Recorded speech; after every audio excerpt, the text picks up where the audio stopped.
आदाब नाजरीन, इस्तकबाल है आप सभी का मुल्क की बात में। मैं हूं आपके साथ ऐश्वर्या सेठी। खबरें शुरू करने से पहले एक नजर सुर्खियों पर। लद चुके नेतन्याहू के दिन, नेतन्याहू की मुखालफत में उतरे ट्रंप। इजराइल में नेतन्याहू के लिए लगे प्राइम मिनिस्टर के नारे। IMD के 150वें यौम तासीस में शामिल हुए PM मोदी। बोले, आज व्हाट्सएप पर मिलता है मौसम अपडेट। इलेक्शन से पहले केजरीवाल का अपोजिशन पर बड़ा हमला। कहा, लोगों को खरीदने की कोशिश करने वाले देश के गद्दार हैं। दिल्ली के CM आतिशी के खिलाफ FIR दर्ज। कोड ऑफ कंडक्ट की खिलाफ वर्जी करने का लगा इल्जाम। बीजेपी लीडर KS दुग्गल ने मीडिया से की खास बातचीत। कहा, आतिशी को अखलाकी बुनियाद पर इस्तीफा दे देना चाहिए। वर्दी में गदा लेकर चलना संभल CO को पड़ा महंगा। DIG के हुक्म पर CO अनुज चौधरी की जांच शुरू की गई। राम मंदिर पर मोहन भागवत का बड़ा बयान। राम मंदिर की प्राण प्रतिष्ठा वाले दिन हुआ है भारत आजाद। हज को लेकर हिंदुस्तान और सऊदी के बीच बड़ा मुआहिदा। 2025 में हज के सफर पर जा सकेंगे 1,75,025 हिंदुस्तानी। संजीव बालियान ने CM योगी को लिखा खत में कहा, मेरी जान को खतरा है। क्या नेतन्याहू के दिन लग चुके हैं? आज ये सवाल है जो दुनिया और इजराइल की सियासत को घेरे हुए है और आज इसकी अलामत भी जाहिर होने लगी है। आपको बता दें कि इजराइल के वजीर दिफा और इजरायली फौज के सरबराह के बीच आपसी तालमेल को लेकर हाथापाई हुई है। उधर ट्रंप ने भी एक इंटरव्यू में नेतन्याहू पर तनकीद की है। नेतन्याहू के बुरे दिन शुरू हो चुके हैं और वो हर जानिब से बुरी तरह घिरता जा रहा है। इजराइल हुकूमत में आपस में ही फूट पड़ चुकी है। खबर सुनने में आई है कि वजीर दिफा और इजरायली फौज की आपस में जबरदस्त लड़ाई हुई है। दूसरी तरफ इजराइल के स्टेट कंट्रोलर नेतन्याहू तहकीकात कर रहे हैं 7 अक्टूबर 2023 को शुरू होने वाली जंग लेबनान, यमन, इराक, शाम और ईरान में कैसे दाखिल हुई। बता दें कि नेतन्याहू एक मुद्दत से करप्शन के इल्जाम की जद में है। अमेरिका इजराइल के लिए उसकी रीढ़ की हड्डी है। नेतन्याहू ने जो हमास के खात्मे के नाम पर जंग जारी रखी है, इसके बावजूद हमास ने अपने कैदियों के बदले इजरायली यरगमालियों को रिहा करने की शर्त पर आमादगी जाहिर की है। इस वक्त हमास और इजराइल के बीच मुआहिदा तकरीबन तय हो चुका है। इसका ऐलान इस हफ्ते में किसी भी वक्त हो सकता है, जबकि तमाम पसे मंजर में ग्रेटर इजराइल के कयाम के लिए वेस्ट बैंक समेत पूरे फिलिस्तीन पर कब्जा करने के लिए कहा गया है। दूसरी तरफ अमेरिकी प्रोफेसर और इकोनॉमिस्ट ग्रैफी दी साकस ने ट्रंप के एक इंटरव्यू का वीडियो भी शेयर किया है, जिसमें ट्रंप से प्रोफेसर ने नेतन्याहू से मुतालिक सवाल करते हुए कहा कि क्या उसने अमेरिका को जंगों में फंसा दिया है। सवाल के जवाब में ट्रंप को नेतन्याहू पर तनकीद करते हुए देखा गया। साथ ही ट्रंप ने ये भी कहा कि अमेरिका ईरान से जंग करने वाला नहीं है। उधर इजराइल में नेतन्याहू के खिलाफ एहतजाज जारी है। नेतन्याहू के खिलाफ हजारों अफराद ने एहतजाज करते हुए सड़क बंद कर दी। वो यरगमालियों को रिहा करने और गजा में जंगबंदी करवाने के लिए मुतालबा कर रहे हैं। हुकूमत मुखालिफ नारे लगाते हुए मुजाहिरीन ने क्राइम मिनिस्टर शर्म करो के नारे भी लगाए। इसके अलावा मुजाहिरीन और पुलिस में झड़प भी हुई। वहीं दूसरी तरफ व्हाइट हाउस ने भी नेतन्याहू पर फौरी जंगबंदी, यरगमालियों की रिहाई और गजा में फौरी इमदाद फराहमी पर जोर दिया है। वजीर आजम नरेंद्र मोदी नई दिल्ली के भारत मंडपम में इंडिया मीटरोलॉजिकल डिपार्टमेंट यानी कि IMD के 150वें फाउंडेशन डे के प्रोग्राम में शामिल हुए। PM मोदी ने प्रोग्राम को खिताब करते हुए कहा, आज हम IMD के 150 साल सेलिब्रेट कर रहे हैं। ये केवल IMD का सफर नहीं है, ये हमारे हिंदुस्तान में मॉडर्न साइंस और टेक्नोलॉजी का भी अजीम-उश-शान सफर है। IMD ने ना केवल करोड़ों हिंदुस्तानियों की मदद की है, बल्कि हिंदुस्तान के साइंस सफर की अलामत भी बन गई है। IMD के 150 साल सिर्फ इंडिया मेट्रोलॉजिकल डिपार्टमेंट के सफर का सेलिब्रेशन नहीं है, यह Hindustan modern science and technology के अजीम-उश-शान सफर की भी अलामत है। दिल्ली के साबिक CM और आम आदमी पार्टी के सरबराह अरविंद केजरीवाल ने BJP पर बड़े इल्जाम लगाए हैं। उन्होंने आज प्रेस कॉन्फ्रेंस में दावा किया है कि BJP दिल्ली में असेंबली इंतखाबात से पहले खुलेआम पैसे बांट रही है। इससे लोगों में काफी नाराजगी है। इस दौरान उन्होंने और क्या कुछ कहा, सुनिए। इनके नेता खुलेआम कहते घूम रहे हैं कि दिल्ली वालों को तो हम खरीद लेंगे। मैं दिल्ली की जनता से अपील करना चाहता हूं, जो ये बांट रहे हैं सब ले लो, लड़ झगड़ के ले लो, इनके दफ्तरों में जाके ले लो, इनसे लड़ो। मेरी जनता से अपील है, मैं ये नहीं कह रहा आम आदमी पार्टी को वोट दो, मेरी जनता से अपील है, जो पैसे बांटे, जो कंबल बांटे, जो साड़ी बांटे, जो चादर बांटे, उसको तो कतई वोट मत देना।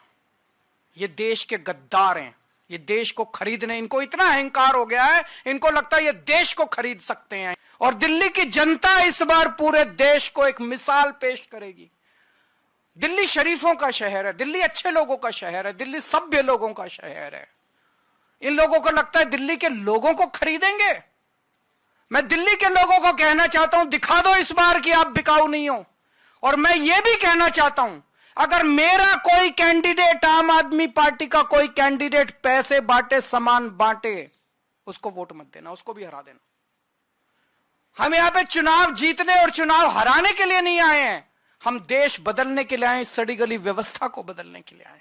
दिल्ली की सीएम आतिशी पर दिल्ली इलेक्शन से पहले ही पुलिस ने बड़ा एक्शन ले लिया है। बता दें, दिल्ली पुलिस ने सीएम आतिशी के जरिए चुनावी मुहिम में सरकारी गाड़ी का इस्तेमाल करने पर एफआईआर दर्ज की है। इलेक्शन कमीशन की शिकायत पर दिल्ली पुलिस ने पीडब्ल्यूडी के एग्जीक्यूटिव इंजीनियर संजय कुमार के खिलाफ ये एफआईआर दर्ज की है। बताते चले कि साउथ ईस्ट दिल्ली के गोविंदपुरी पुलिस थाने में ये एफआईआर दर्ज की गई है। इल्जाम है कि दिल्ली की वजीर आला आतिशी के जरिए अपने चुनावी कार्यालय के लिए सरकारी गाड़ी का इस्तेमाल करने के लिए ये एक्शन लिया गया है। नियम के मुताबिक चुनाव आचार संहिता लगने के बाद सत्ता में बैठी पार्टी सरकारी गाड़ियों का इस्तेमाल चुनाव प्रचार मुहिम के दौरान नहीं कर सकती। हालांकि सरकारी कामकाज के दौरान इन गाड़ियों का इस्तेमाल किया जा सकता है। सरकारी कामकाज के लिए इस गाड़ी के इस्तेमाल पर कोई तरह की पाबंदी या फिर रोक टोक नहीं है। दिल्ली की वजीर आला आतिशी के खिलाफ एफआईआर दर्ज हो चुकी है। पूरा मामला कोड ऑफ कंडक्ट की खिलाफ वर्जी को लेकर है।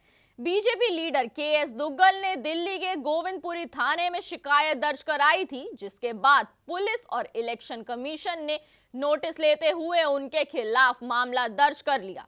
अब इसी मामले को लेकर केएस दुग्गल ने मीडिया से खास बातचीत की है। इस दौरान उन्होंने क्या कुछ कहा है, आइए सुनिए। देखो, सबसे पहले मैं हमारी बीजेपी पार्टी के शीर्ष नेतृत्व और इलेक्शन कमिश्नर और दिल्ली पुलिस का तहे दिल से धन्यवाद करता हूं कि इन्होंने इस मुद्दे को उठाया और जनता तक पहुंचाया।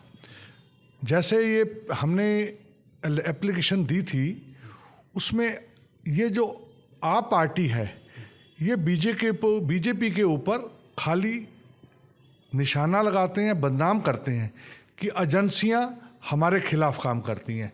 ऐसा नहीं है। आपने देखा है कि पीडब्ल्यूडी की गाड़ियां में किस तरह से सामान ढोया जा रहा है, और अभी तो हमने ये 1 या 2 गाड़ियां पकड़ी हैं। मेरे ख्याल से पूरी दिल्ली में ये माजरा चल रहा है। तो मैं पुलिस से रिक्वेस्ट करूंगा कि इसके ऊपर ध्यान रखा जाए, और इलेक्शन कमीशन और पुलिस से रिक्वेस्ट करूंगा कि जो भी बनती कार्रवाई है इनके ऊपर की जाए।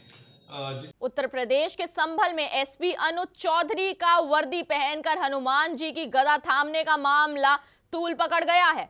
अब डीआईजी ने इस मामले पर रिपोर्ट मांगी है, जिससे यह तनाजा और गर्मा गया है। बता दें, नए साल के मौके पर संभल के खग्गूसराय इलाके में कार्तिकीय महादेव मंदिर की रथ यात्रा निकाली थी। इस रथ यात्रा में वर्दी पहनकर सीओ अनुज चौधरी हनुमान बनकर गदा लेकर जुलूस में आगे आगे चल रहे थे। संभल सीओ अनुज चौधरी हाथ में गदा उठाने को लेकर लगातार चर्चाओं में बने हुए हैं। दरअसल रथ यात्रा के दौरान अनुज चौधरी ने पुलिस वर्दी में गदा हाथ में ले ली और रथ यात्रा के आगे आगे चलते रहे। अब इसी मामले को लेकर साबिक आईपीएस और जन अधिकारी सेना के सदर अमिताभ ठाकुर ने डीजीपी को खत लिखकर अनुज चौधरी की शिकायत कर दी है और इसे वर्दी नियमों का वायलेशन बता दिया है। इसके बाद डीजीपी ने अनुज चौधरी से मामले को लेकर जवाब मांग लिया और संभल एसपी से संभल सीओ अनुज चौधरी का बयान दर्ज करने के लिए कहा गया। बताते चले कि इस पूरे मामले को लेकर लोगों ने ये सवाल उठाया है कि उत्तर प्रदेश में ही जब एक मुस्लिम सब इंस्पेक्टर इंतशार अली की मौलाना की तरह लंबी इस्लामी दाढ़ी रखने के लिए उन्हें सस्पेंड कर दिया गया था, तो क्या सीओ अनुज चौधरी के खिलाफ ऐसी कार्रवाई की जाएगी या फिर नहीं। राष्ट्रीय स्वयंसेवक संघ के चीफ मोहन भागवत ने इंदौर में एक सेरेमनी के दौरान बड़ा बयान दिया, जिसमें उन्होंने कहा कि अयोध्या में रामलला की प्राण प्रतिष्ठा की तारीख प्रतिष्ठा द्वादशी के रूप में मनाई जानी चाहिए। इस दौरान उन्होंने और क्या कुछ कहा, सुनिए। प्रतिष्ठा द्वादशी, पौष शुक्ल द्वादशी का नया नामकरण हुआ। पहले हम कहते थे वैकुंठ एकादशी, वैकुंठ द्वादशी, अब उसको प्रतिष्ठा द्वादशी कहना है, क्योंकि अनेक शतकों से परचक्र झेलने वाले भारत के सच्चे स्वतंत्रता की प्रतिष्ठा उस दिन हो गई। स्वतंत्रता थी, प्रतिष्ठित नहीं थी, क्योंकि भारत स्वतंत्र हुआ 15 अगस्त को, तो राजनीतिक स्वतंत्रता हमको मिल गई। हमारा भाग्य निर्धारण करना हमारे हाथ में आ गया। हमने एक संविधान भी बनाया। अक़लियती उमूर के वजीर किरण रिजिजू ने सऊदी अरब के दौरे पर हिंदुस्तान के हज आज़मीन के लिए कोटा पॉलिसी पर दस्तखत किए हैं। इस मुआहदे के तहत 2025 में 1,75,025 हिंदुस्तानी हज आज़मीन को हज पर जाने की इजाजत मिलेगी।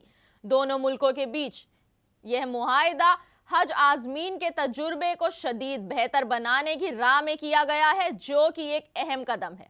बताते चले कि वजीर आज़म नरेंद्र मोदी ने दोनों मुल्कों के बीच इस मुआहदे का इस्तकबाल किया है और कहा है कि हुकूमत हिंदुस्तानी आज़मीन हज के लिए बेहतर तजुर्बे को यकीनी बनाने के लिए कमिटेड है। अक़लियती उमूर के वजीर किरण रिजिजू ने जेद्दा में सऊदी अरब के हज और उम्रा वजीर तौफीक बिन फौजान अल रबिया के मुआहदे पर दस्तखत किए। इसकी जानकारी खुद अक़लियती उमूर के वजीर किरण रिजिजू ने खुद दी है। बताते चले कि हज 2025 के लिए हिंदुस्तान से करीब 1,75,025 आज़मीन हज के कोटे को आखिरी रूप दिया गया है। किरण रिजिजू ने सऊदी के हज और उम्रा वजीर के साथ मीटिंग में हज 2025 से मुतालिक अहम मामलों पर चर्चा की और हिंदुस्तानी अकीदतमंदों के लिए इस हज सफर के तजुर्बे को और बेहतर बनाने के एक्सपीरियंस पर गौर किया।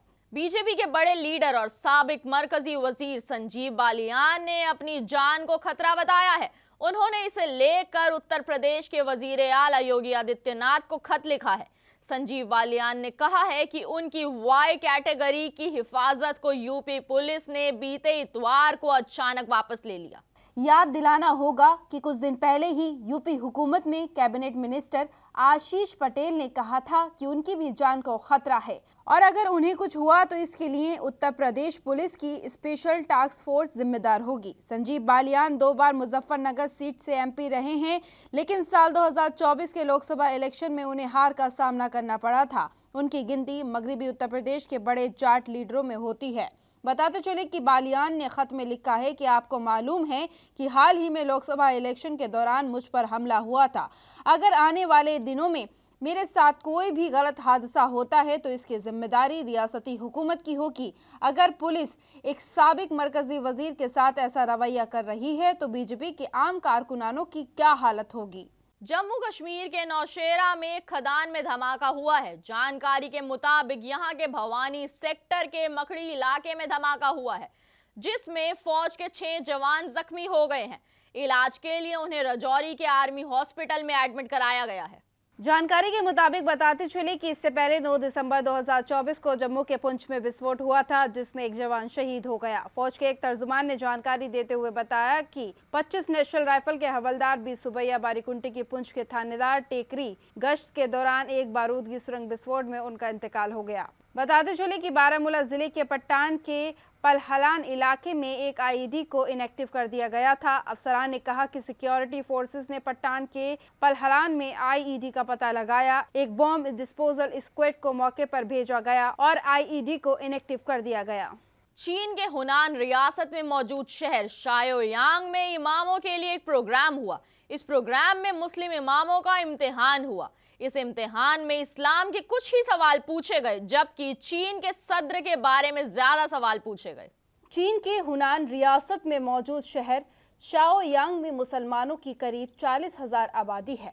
यहाँ मकामी मस्जिदों की देखरेख करने वाले इमामों के लिए एक इम्तिहान हुआ और इस इम्तिहान में हैरान करने वाला सवाल पूछा गया। ये इम्तिहान शाओयांग इस्लामिक एसोसिएशन ऑर्गेनाइजेशन की तरफ से मुनक्किद किया गया। यह ऑर्गेनाइजेशन हुकूमत की तरफ से चलाए जा रहे हैं। बताते चले कि चाइना इस्लामिक एसोसिएशन का हिस्सा है। इसी ऑर्गेनाइजेशन ने सोच को लेकर तालीम की मयार जांचने के लिए इम्तिहान कराए थे। ऑर्गेनाइजेशन ने सभी इमामों से ये इम्तिहान पास करने की गुजारिश की। पर्चे में इस्लाम के ताल्लुक से कुछ ही बुनियादी सवाल थे। इसके अलावा इम्तिहान में मजहबी काम, मजहबी मामलों पर कौमी कानून, हुनान रियासत के मजहबी मामलों पर कानून और मजहबी मकामों के खर्च का हिसाब किताब के तरीकों के बारे में सदर शी जिनपिंग के बयान और उनकी कही बातें थीं। प्रयागराज के महाकुंभ में आज अमृत स्नान हो रहा है। आस्था की डुबकी लगाने के लिए लाखों अकीदतमंद और 13 अखाड़ों के जत्थे भी महाकुंभ में अमृत स्नान के लिए पहुंचे। बड़ी बात यह है कि आज क्योंकि मकर संक्रांति का भी त्योहार है, ऐसे में इस दिन की अहमियत और ज्यादा बढ़ गई। इस समय अखाड़ा मार्ग पर पुलिस कर्मियों की जबरदस्त तैनाती है। पीएसी, घुड़सवार पुलिस और पैरा मिलिट्री फोर्सेस लगातार पेट्रोलिंग कर रहे हैं। इस हिफाजत की वजह से इतनी बड़ी तादाद में अकीदतमंद लगातार स्नान करने पहुंच रहे हैं। बताते चले कि नागा साधु भी अपनी मौजूदगी दर्ज करवा रहे हैं। शाही गुस्ल को अमृत स्नान इसलिए कहा जाता है क्योंकि इसमें नागा साधु और दीगर संत हाथी, घोड़े और रथ पर सवार होकर भव्य तरीके से स्नान करने आते हैं। कादिम जमाने में राजा महाराजा भी साधु संतों के साथ गुस्ल करते थे, जिससे इसे शाही स्नान कहा जाने लगा। महाकुंभ सिर्फ एक मजहबी तकरीब नहीं है, ये हिंदुस्तानी सकाफत की अलामत भी है और एकता का प्रतीक भी है। यहाँ नागा साधु, अघोरी और दीगर संतों की मौजूदगी में हिंदू मजहब की डायवर्सिटी को दर्शाया जाता है। इस दौरान चैरिटी, भजन कीर्तन और मंदिर दर्शन जैसे मजहबी काम किए जाते हैं। प्रयागराज में चल रहे महाकुंभ में हिंदुस्तान के तमाम रियासतों के साथ ही दुनिया के भी कई मुल्कों से लोग आए हैं। इनमें एप्पल के को-फाउंडर स्टीव जॉब्स की बीवी लॉरेन पॉवेल जॉब्स भी शामिल हैं। लॉरेन पॉवेल जॉब्स के महाकुंभ में आने को लेकर चल रही चर्चाओं के बीच एक तनाजा भी शुरू हो गया। तनाजा इस बात को लेकर शुरू हुआ कि लॉरेन पॉवेल जॉब को काशी विश्वनाथ मंदिर में शिवलिंग को छूने की इजाजत नहीं दी गई। बढ़ते तनाजे के बीच रूहानी गुरु स्वामी कैलाशानंद गिरी महाराज ने इस पूरे मामले पर जवाब दिया है। पॉवेल जॉब महाकुंभ के दौरान कैलाशनाथ गिरी महाराज के मार्गदर्शन में निरंजनी अखाड़े के शिविर में रहेंगी और ध्यान साधना में लीन रहेंगी। कैलाशानंद गिरी महाराज ने कहा कि पॉवेल जॉब मजहबी और रूहानी खातून हैं। वे हमारी रिवायतों के बारे में जानना चाहती हैं। वह मुझे एक वालिद और गुरु के रूप में इज्जत देती हैं और हर कोई उनसे सीख सकता है। उन्होंने बताया कि रिवायत ये है कि हिंदुओं के अलावा कोई भी दीगर शख्स काशी विश्वनाथ को नहीं छू सकता। अगर मैं इस रिवायत को बरकरार नहीं रखूंगा तो ये टूट जाएगी। हिंदुओं के अलावा कोई भी दीगर मजहब का शख्स शिवलिंग को नहीं छू सकता। इसलिए पॉवेल जॉब्स को बाहर से ही शिवलिंग के दर्शन करने का मौका दिया गया। नाजरीन, मुल्क की बात में आज के लिए बस इतना ही। मुझे दीजिए इजाजत। आदाब।